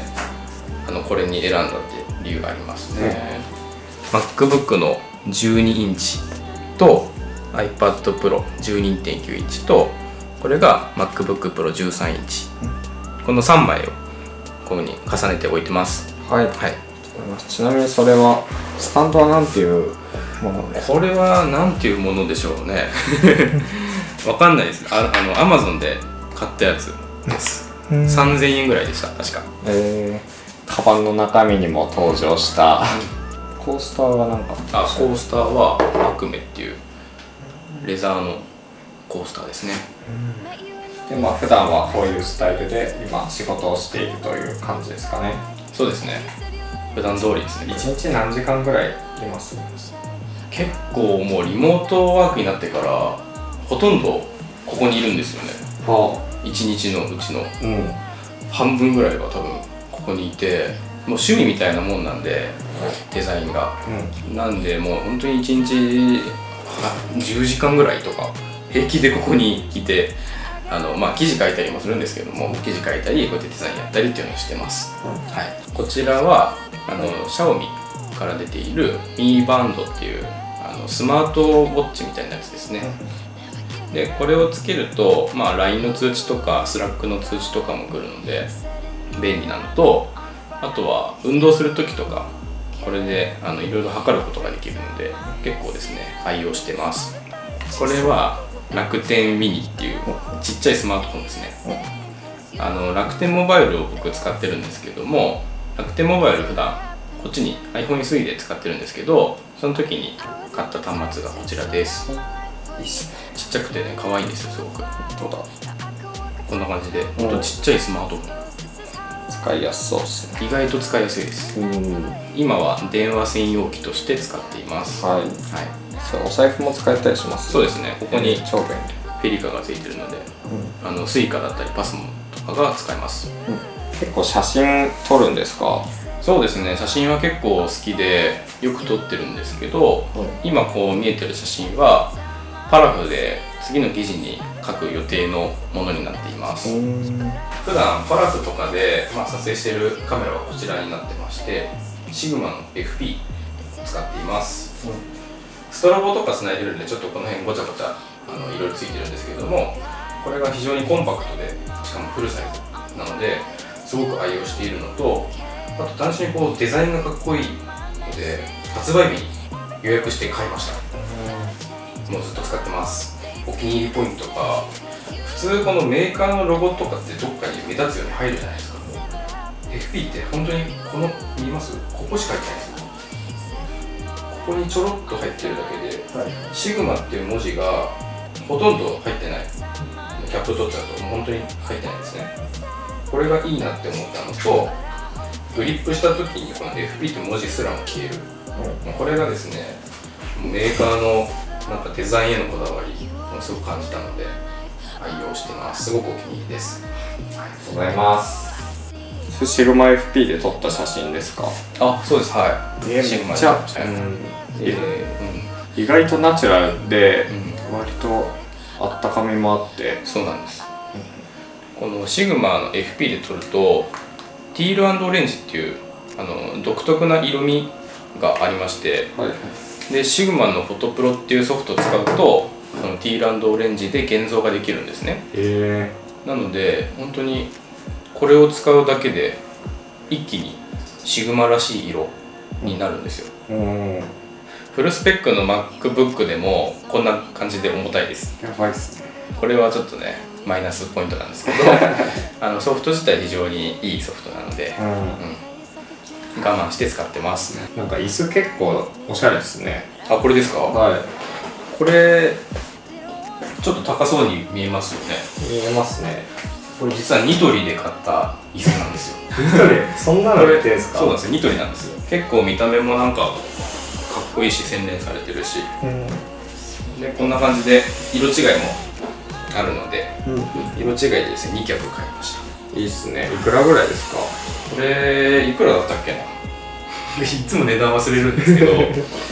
くらだったっけ？そんなに高くなかったはずです、確か。なんか結構オフィスチェアとか座ってる人多いじゃないですか。はい、多いですね。疲れたりしないですか？あんまり。僕逆にオフィスチェアが疲れるんですよ。あ、なるほど。なんかふかふかっていうか背中倒れるじゃないですか、あれがすごくなんか嫌で、この硬い方がなんかこう集中できるというか、なのでこれをお気に入りで使ってます。なんか画面にちょっとさっき見切れてたんですけど、猫ちゃん飼ってるんですね。そうなんですよ。うちの猫ですね。愛猫です。こちらがですねオスのメンマくんと言います。ちょっとね今カメラが近いのでねビビっちゃってるかもしれないけどね。でこれ下に見えるかな、下にもいて、こっちがねメス猫のネギちゃんです。ちょっとトバログさんにビビっております。何猫とかあるんですか？一応サバトラっていうのかな、柄はサバトラっていう柄で、もともと保護猫なんですよ。あ、そうなんですね。で2匹兄弟でして、保護したって感じです。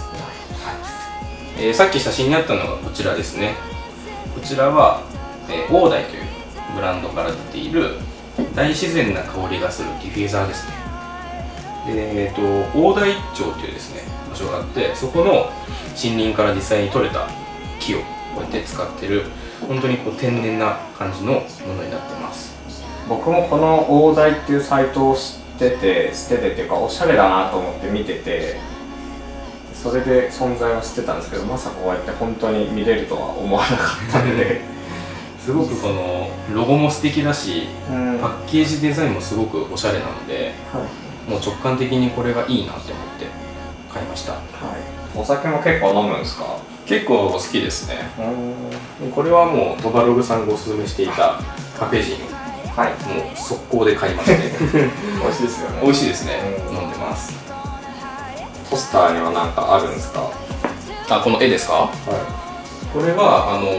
彼女の知り合いが作ったデザイナーの作品でして、飾らせていただいております。すごいおしゃれです。今僕がカメラ回してるのがこのさっき撮らせてもらったデスクの反対側なんですけど、こっち側にはねリビング的な感じである感じですね。なんかあります？こだわりというか。こだわり、色の統一感とか。そうですね。部屋が結構こう白いので、結構クリーンな印象になるような作業デスクとか椅子とか置いてるのと、それとは反対にこのテレビとかローテーブル周りはちょっと濃いめの色にしていて、ちょっとメリハリをつけるような感じにしております。というわけで鎌田さんの作業環境とちょっとルームツアー的な感じでさせてもらいました。ありがとうございます。ありがとうございました。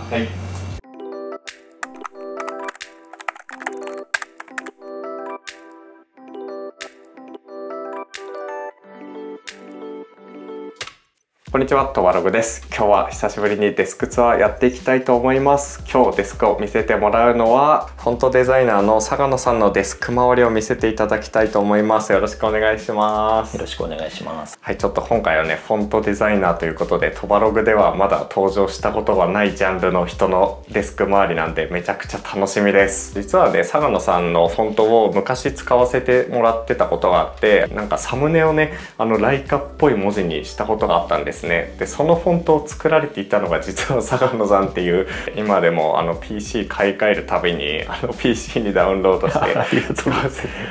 もらってます。はい、っていうところでちょっと簡単にフォントデザイナーって何なのかっていうのと、あと本業として普通に別の UI デザインとかもやられていたりするので、その辺の自己紹介的なところをお願いします。株式会社スケーブというところで、スケーブというサービスの UI デザインを主にやってますね。フォントデザイナーとしてはもともとフリーフォントを作るっていうところがスタートしてて、半分ほとんど趣味みたいな感じで今までやってきてますね。今回そのデスクの話をしてもらいつつ、あとフォントもね実際に作っているので、そのフォントをどういう風に作ってるのとか、どういうところがなんかこだわりポイントなのみたいなところもお聞きしつつデスクツアー開始していきたいと思います。お願いします。よろしくお願いします。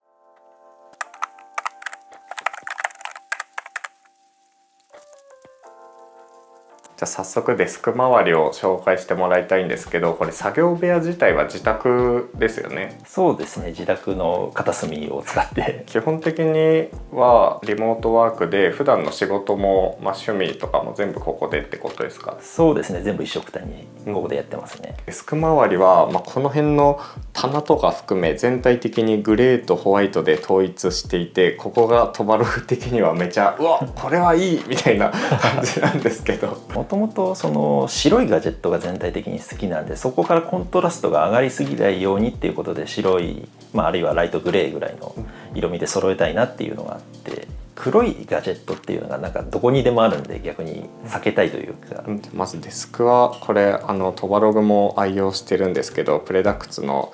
ポーラーっていうカラーのデスクを使っている感じですね。スタンディングデスクのバージョンしか僕は使ってないんですけど、この鉄脚のもめちゃくちゃシンプルに見えるし、見た目以上に結構頑丈そうな。ちなみになぜこのデスクを選んだ？もともと安藤さんがやられてたデスクスッキリマガジンかな、ノートでやってた、参加させてもらいつつ、その安藤さんがプレダックスデスクをリリースされたんで、使ってみたいなと思ってて。デスクの上について後からちょっとね聞いていくんですけど、やっぱりデスクの下が結構特徴的だと思います。おお、配線全然ないっすね。ガジェット自体もだいぶ少なくなったというか、減らしてるというか、あんまり物を置かなくなっちゃったんで、普段使ってるマシンは MacBook Pro で、これはここのトレイに入れて、でサンダーボルトケーブルとあとウェブカメラ用につないでるカメラの USB ケーブルをこうやってつないで。これいいな。 MacBook これできるのめちゃくちゃいいですね。そうですね、昔の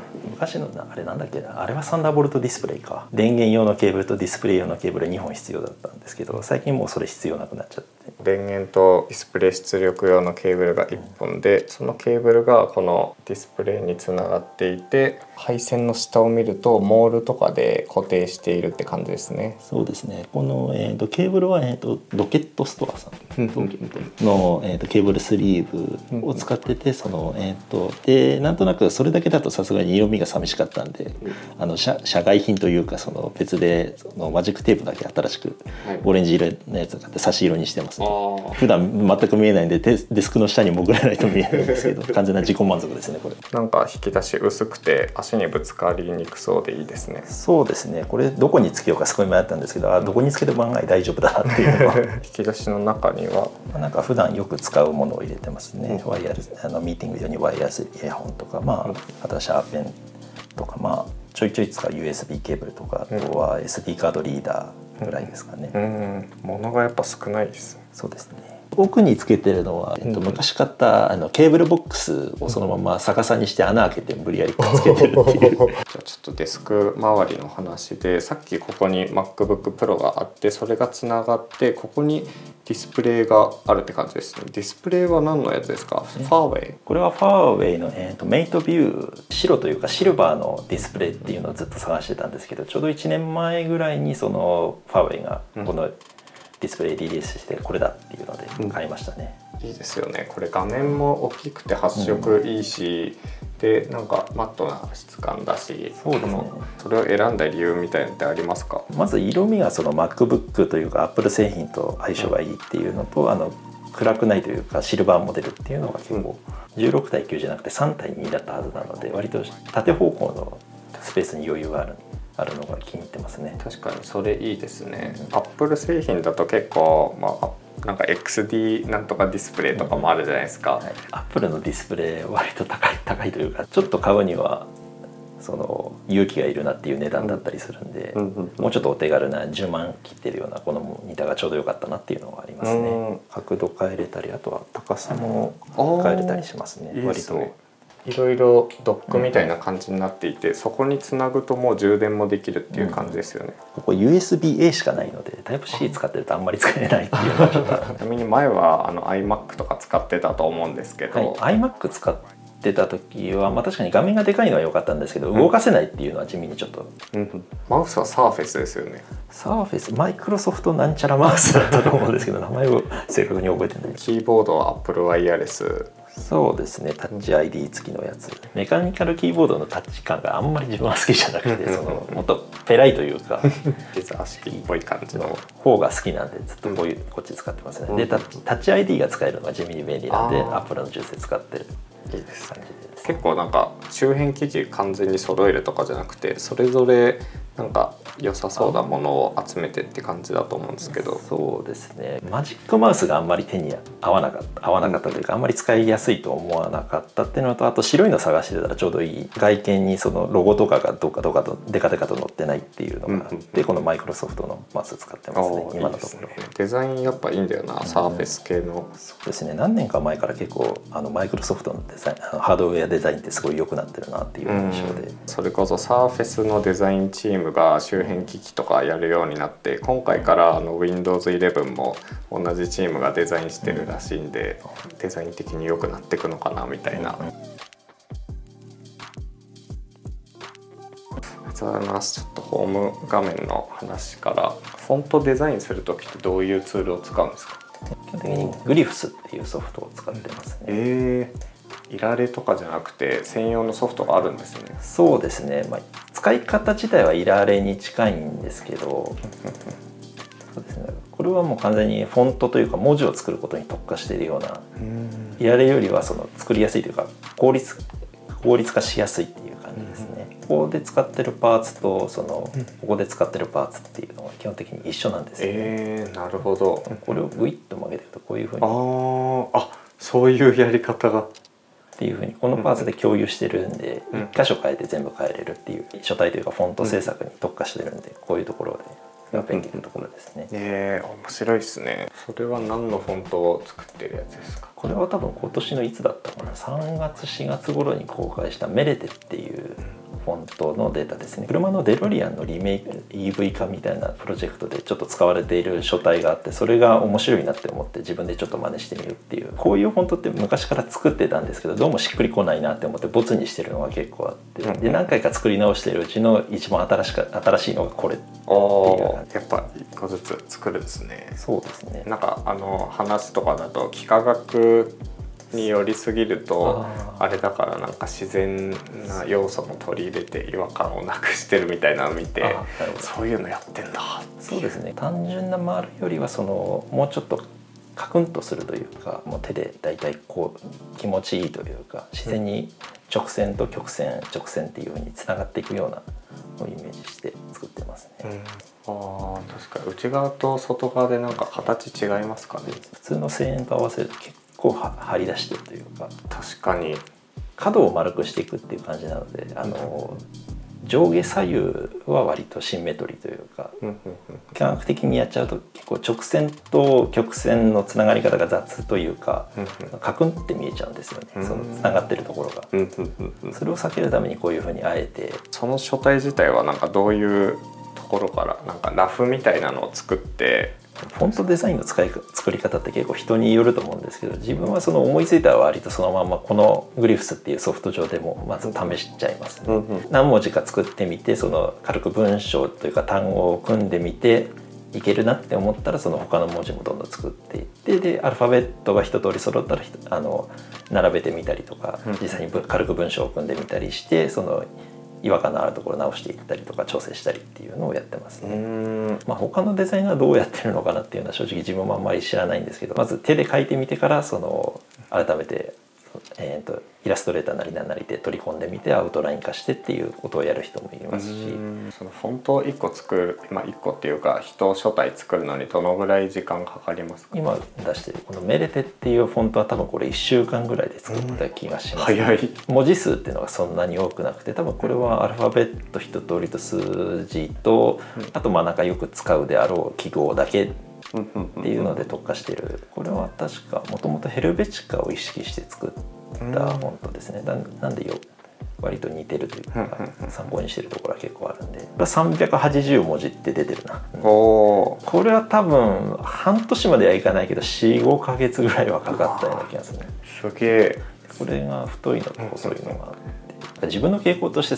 何週間何ヶ月かけて頑張った、これでもうちょっとはいけるぞって思ったし、本当は鳴かず飛ばずなんですけど、1週間ぐらいでこれいいんじゃねって思って作ってポンって出したら案外注目してくれるっていうのがインスピレーションを受けたり参考にするものとかの要素とかってどういうふうになんか捉えるのかなっていうのは気になりますね。なんか要素としてこの細いところがすごいいいなとか、なんかこの特定の文字のここが好きっていうよりは、組んで文章になってたり単語になってたりっていうのを見て、雰囲気がなんとなくいいっていうところがまずスタートになるのかな。でその後なんでこういう雰囲気になってるんだろうっていうのを個別の文字を見てって、ここが他とは違うんだっていうところを細かく見ていくっていう感じで見てますね。すごいね。やっぱ要素を分解していって作っていくわけですね。5.6 はどういう感じですか？どこまでオリジナリティを出そうというか、ちょっと油断すると一瞬でライカのフォントそのものになっちゃうんですよね。っていうところからいかにそこから離れつつオリジナリティを出しつつ、なんか没個性にならないようにっていうところは結構気にしてたかなと多分。PS5 はデスク横に置いてるんですね。そうですね。多分そのうちプレダクツさんから下にマウントするやつが出るんだろうなと期待しつつ、今のところ他に置き場所がないのでここに置いてるんですよね。昔のデスクの時はプレステ4を両面テープで無理やりデスクの裏にくっつけてたんですけど見ましたPS5 でさすがにそれをする勇気がなくて、っていうかくっつけられないねこの形なんでしょうがないので、もうど正直になんか机の上にドンって置いて、なんかデスクトップ PC の本体みたいになっちゃってなんかデザイン的にはかなりまとまってる感じがありますねこのデスク周りと。結果的になんか揃ったんでまあいいかなっていうゲームとかもこのディスプレイでやるんですか？そうですね。このディスプレイ選んだもう一つの理由はその HDMI も使えるんで、その一つにまとめられるっていうのが大きかったですね。はいはいはい。ちなみに今何のゲームをやってるかとか。最近ずっとグランツーリスモの7が今年の3月ぐらいに出て、それずっと遊んでますね。予選タイムじゃないんですけど、そのトップが今1周何秒で走ってるのって見えるんですよね。自分はそこから3秒ぐらい落ちてるんで、勝てないすごいですね。3秒なんです。ここにヘッドホンが見えて気になってるんですけど、これは、マスター&ダイナミックの MH40 のワイヤレスタイプのヘッドホンだったかな、確か。差し色のオレンジがめっちゃ可愛い。そうなんですよね。鮮やかな色ってそのピンポイントで使いたいなっていうのはずっとあったんで、ちょうどこれくらいがいいなっていうのがあって、これも多分マスター&ダイナミックって基本的に黒かブラウンとシルバーみたいな組み合わせのが多分ほとんどだと思うんですけど、たまたまなんかで見つけたのがこのシルバーというかグレーで統一されてるモデルだったんで、思わず買っちゃいましたねこれは。いいですね。その白に差し色にオレンジ入れるのとかって、結構やっぱ気持ちがいいというか、いいですね。赤だとその強すぎるかなっていうのがあって、ちょうどいいのがオレンジだなっていうのが個人的な。結構ミッドセンチュリー系の家電デザインとかを見てると、やっぱ白とかに差し色でそういう色を入れるのが多くて、僕もそこにエコーショーの画面をオレンジにしてたんですけど、ちょっと物理のものを僕も導入して、ランプですよ。ランプを導入してっていう。別に AirPods があるからいらないんだけど、なんか欲しいなっていうただこれ AirPods と違って、そのポケットから出した時にこうなってるかこうなってるかでイヤホンの出し方が変わるんで、あれどっちにつけるんだっけっていうのはちょっと悩みましたね。あとゴミが入りやすい。確かに。いやエアブロワーとかでバッバッバッって吹いちゃえば大体飛んでいくんで、それで綺麗にはできますね。富士フイルムなんですね。そうですね。T4 ですね。T5 出ちゃったんですけど、なんか逆にあれちっちゃくて自分の手に合わないなと思って、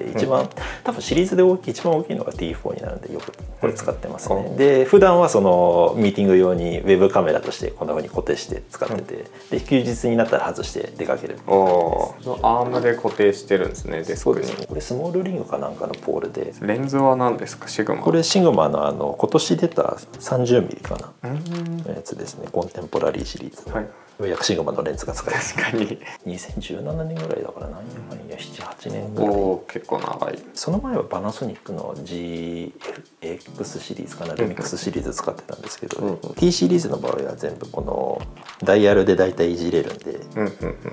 ていうところが結構個人的には気に入ってますね。直感的に全部操作できるんですね。そうですね。これはラオワの、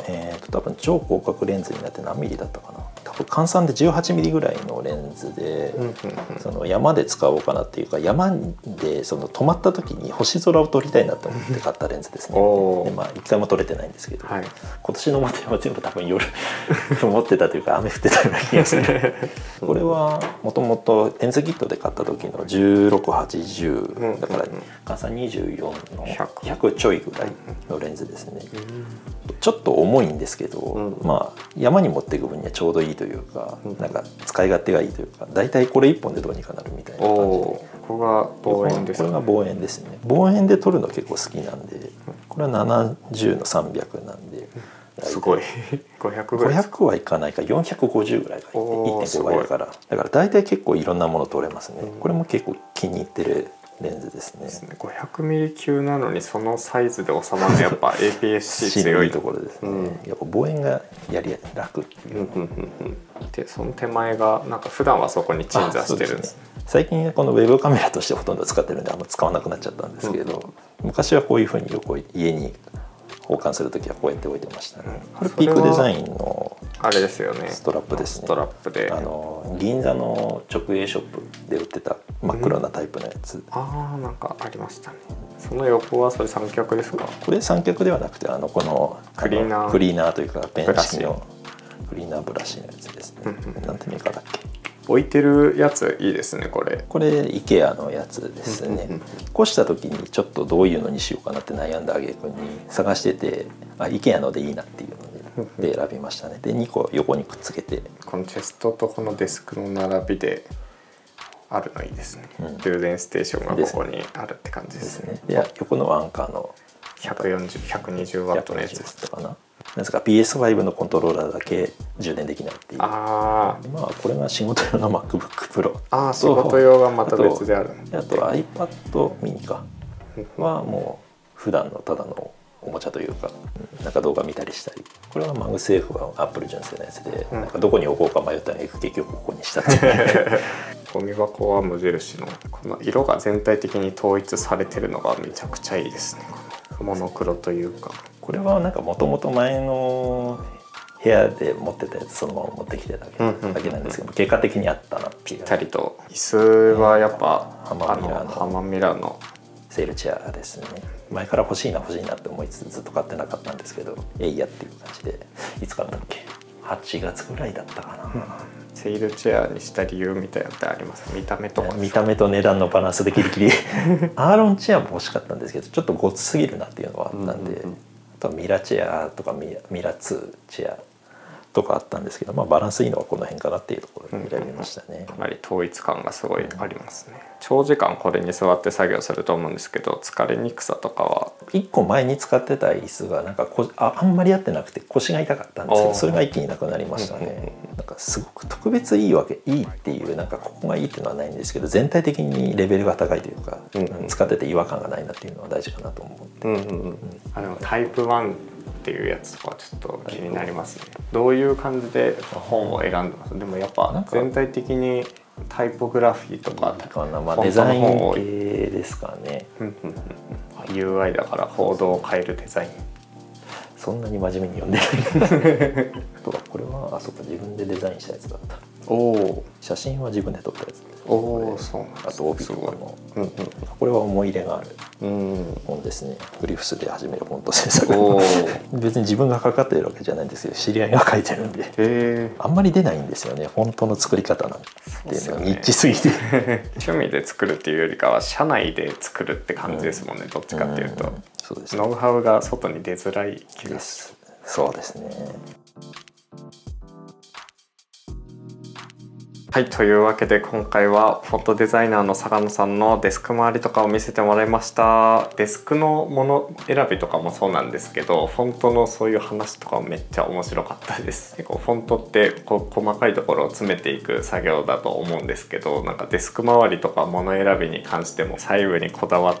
た末に全体がすごいよく見えるみたいなのが結構このデスク周りとか物選びからも通ずるところがあって面白かったです。ありがとうございます。というわけで今回はこの動画終わりにしようと思います。坂野さんのフォントを使ってみたい人は概要欄にも載せておくのでぜひチェックしてみてください。で、この動画が気に入っていただけた方はチャンネル登録お願いします。それでは次の動画でお会いしましょう。トワログでした。